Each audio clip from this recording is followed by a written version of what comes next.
What's going on, volleyball family? Kyle here from Does Kyle Dig It, the volleyball focused shoe review channel where we take signature and performance basketball shoes and review them for the sport of volleyball.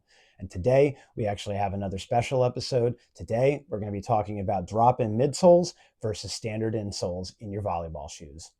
As always, if you like this type of content, please like and subscribe and drop down in the comments and let me know what you think about drop-in midsoles versus standard insoles, what type of shoes you're playing with and how it's been for you. But without further ado, let's go ahead and let's get into it. To start off with, let's talk about standard insole shoes. So in front of me here, I've got the brand new Joker ones from 361 Degrees. And then I also have a pair of the Kobe 5 Pro Tros, which came out, this particular colorway came out not that long ago. These are both standard insole shoes, okay? So in the Kobe's, right, when you look inside the shoe, you actually have your nice little flimsy insole that actually you can remove from inside the shoe. And then underneath that, you're actually stepping directly onto like the foam cushioning strobe board that is the cushioning setup for this shoe, right? So you get this nice little piece here, glued actually in this case, so it's a little bit more difficult to remove on these pair.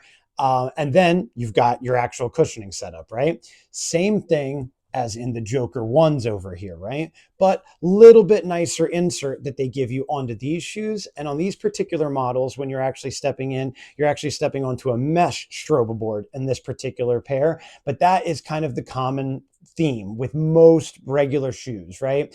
You've got either a foam strobe board or your mesh strobe board, and then you have some type of insert, quality dependent on the particular model and the company and everything. Sometimes you just, get just a flimsy piece of foam, right, that's glued in like on the Kobe's. Other times you get a more molded piece of foam with a little bit more cushioning like here in the Joker ones, right?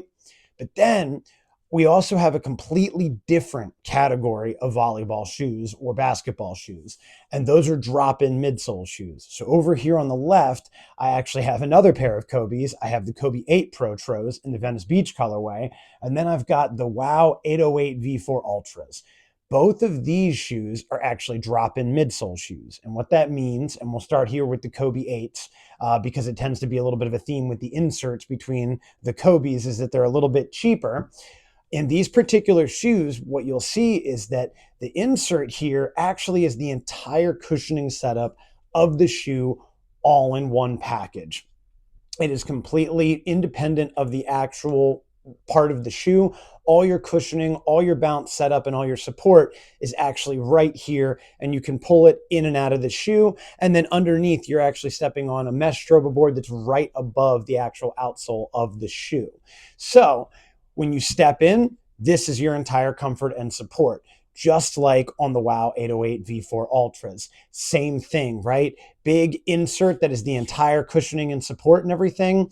This one, however, a little bit different material than the one that's on the Kobe 8 Pro Tros. This is more of kind of like a rubber that has like an outsole compound here. It's not super springy, whereas the Wow 808s, a little bit more of a molded kind of a foam compound on these, and they are very snappy, very springy still, and actually pop quite a bit. So a little bit of a difference there in the midsoles and everything. Now, that's the two different things that we're going to be talking about.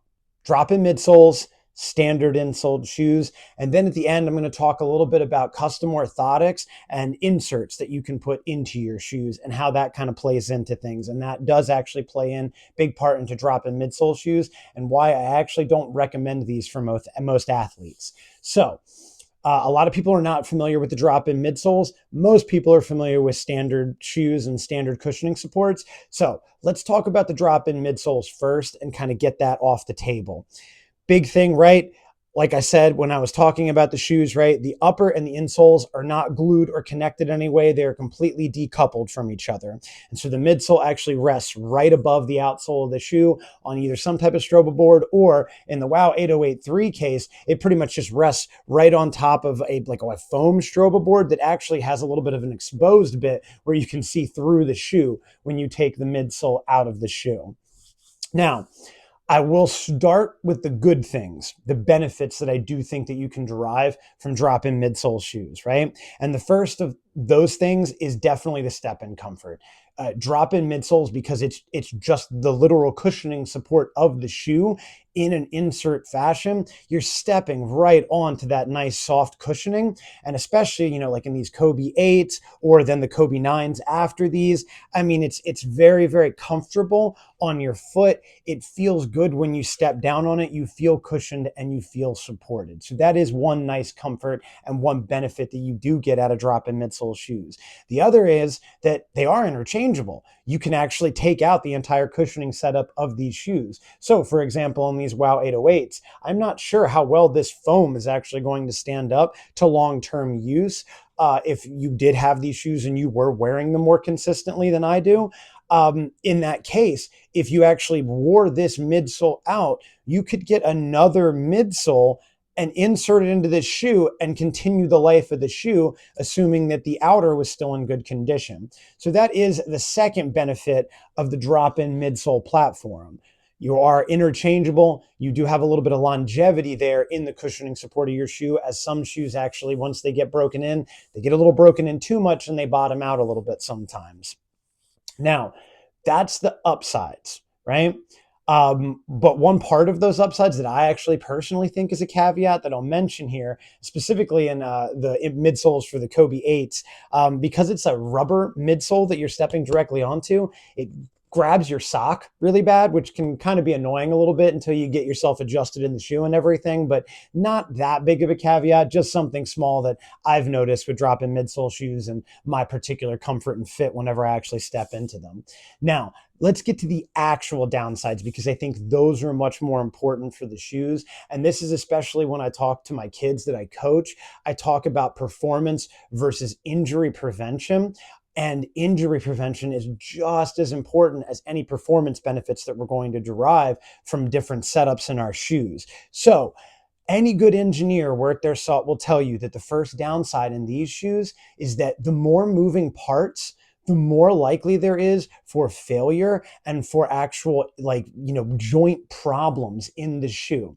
Because the entire cushioning setup is detached from the interior of these shoes, it's a movable part. And what that creates is micro trauma every time that you're moving in the shoe, specifically on lateral movements. Because that midsole is not actually coupled into the actual exterior of the shoe, when you're making your big lateral movements, that midsole is still moving just a little bit inside those shoes.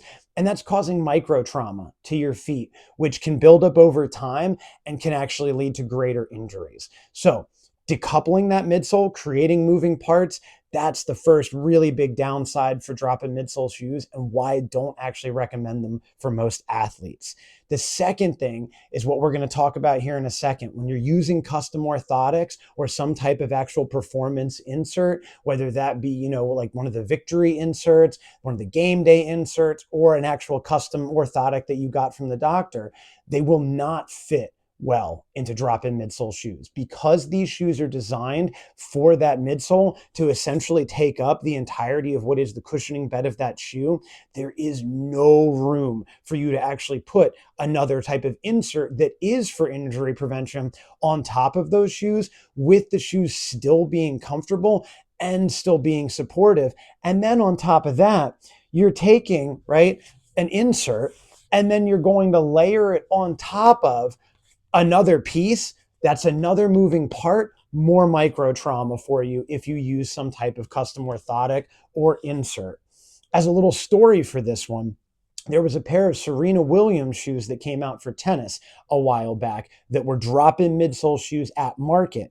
But her actual shoes that she used on the court, that drop-in midsole was gone. A more traditional insole layer was put in with her custom orthotic layered on top of it. And those were the actual shoes she wore when she was actually in matches, not the drop-in midsole that came with those shoes at market. So just one little small kind of like anecdotal example of an athlete who, even their shoes were marketed for drop-in midsoles, they didn't actually personally use the drop-in midsoles in their shoes in their actual matches.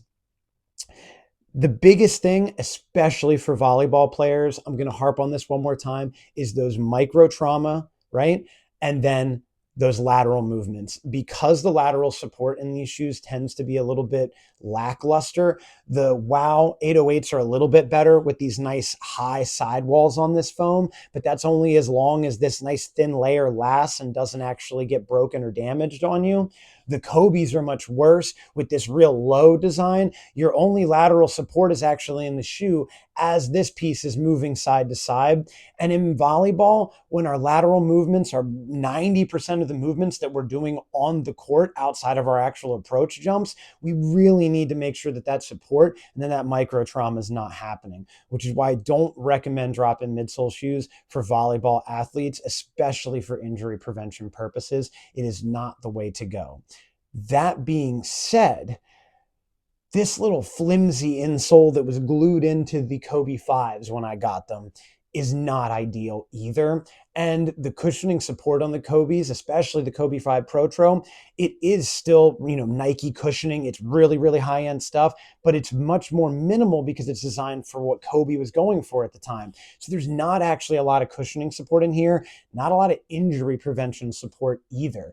So when you actually get shoes like these, I actually yank these little insoles out and I put in my own little insert insoles. Personally, I use the Game Day Pro Plus inserts for a very specific reason, because they are more geared towards injury prevention rather than performance boosting. Now, these are their highest end model that are for, athletic and performance, what they say is enhancement. But realistically, it is just about these nice high supports that help prevent plantar issues and help me with some of my shin splint tendencies. The last thing any athlete needs is a plantar tear or some type of shin splint that develops into a stress fracture over time. That is exactly what we don't need. So these are the types of inserts that I wear. I slip these into my shoes. Again, these aren't the most cushioned or supportive inserts, but they are for injury prevention, and laid on top of a cushioning support that's already existing in a pair of shoes, I'm preventing myself from injury. I'm still getting all the cushioning benefits that the shoe has to offer while maintaining the fit, because I've replaced the flimsy insoles that come in most shoes with something that actually fits for my foot and is good for my foot long term. Now, in a separate video, I'll probably get into Game Day Pro Plus inserts versus the Victory inserts that are really popular on social media with a lot of athletes, but that's a lot of extra information to get into in this video right now. And all I really wanted to do was break down drop-in midsole versus standard insole shoes. And, especially for things like the Joker 1 that actually come with a, decent quality insole, you don't need anything else. You just need that shoe and you are good to go. You are very cushioned. You are very supportive. Positive review on these inbound, so stay tuned for that. If you have any questions or you have comments about drop-in midsole versus insole shoes, go down to the comments below. Let me know. I love to answer questions on these types of things, especially if it's athletes that have questions about injury prevention, because that is definitely high on my priority list. So this has been Coach Kyle from Does Kyle Dig It, signing off.